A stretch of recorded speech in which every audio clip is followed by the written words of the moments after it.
Thank you for tuning in to Keys Concerns. I'm Giancarlo, and I'm here with Deb Curley. She is the Vice President of Last Stand, and she's also a Master Gardener, and she'd like to tell us a little bit about her wonderful butterfly garden she has here in Cudjoe Key, Florida. Thank you, Giancarlo. Yes, I have a butterfly garden. In order to attract butterflies, it's fairly simple.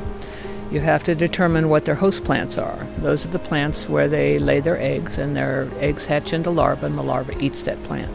And that's the plant they have to have to reproduce. Mm-hmm. So if you put host plants in your yard, the butterflies will come. You also have to have nectar plants, which is their source of food. So lots of flowering plants, specific host plants for different species of butterflies, native butterflies in the Keys. I have giant swallowtails. Their host plant is citrus. I have all the sulfurs, the yellow sulfurs and the white sulfurs, and their host plant is Mexican senna or the sennas.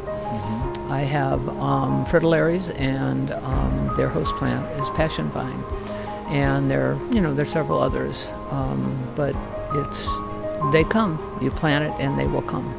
I remember you mentioned a certain species of butterflies that you haven't seen enough, and they are very intriguing species of butterfly. The monarch butterflies, they do, as most people know, the monarchs are migrating species of butterflies. They do come past the Florida Keys, and some of them will stay year-round if they have food source. Their host plant is milkweed.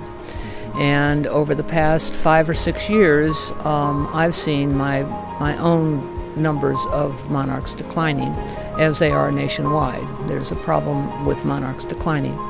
My monarchs have lots of food source. They have lots of host plants. They're not laying eggs, and I'm not getting larvae like I used to, and that's a concern. Nationally, they're talking about the impact of pesticides. I am a certified monarch garden, which means I do not use pesticides.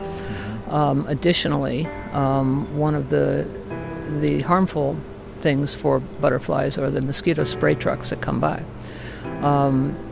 The mosquito control, I simply call them and have asked them not to spray in front of my house. They shut off their truck at the beginning of my property, and they turn it on when they go past the property and shut it off on their way back again. And that's something people need to know, that they can choose to get bitten by mosquitoes and save their butterflies. And that's a choice I've made, and it's hopefully helping. Of course, there's always a problem with wind. Even though they shut their truck off, if they've started up again, it's possible that the wind blows it back on my property and infects my butterflies. So, but it's a choice one has to make.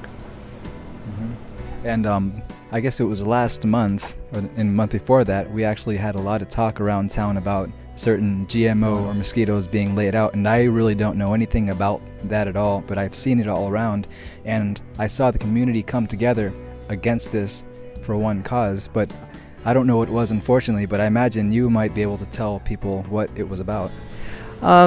Yes, I'm against genetically modified mosquitoes because I feel that the science hasn't been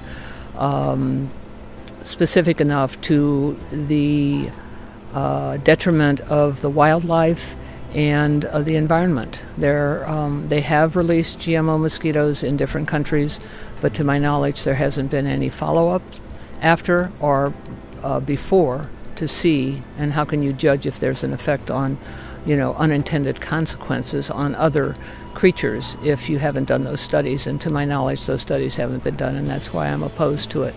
I think people have the right to choose whether something scientific, experimentally unproven can be released in their neighborhood. Well, we've all certainly seen the movie Jurassic World, so we don't want any of that to happen around here. Yeah. Well, Deb, I really thank you for inviting us all to join you in your beautiful garden. There were some butterflies flying around, and thank you everyone for watching. This is Deb Curley, Vice President of Last Stand, and a great member of our community, and thank you very much. Thank you, Giancarlo.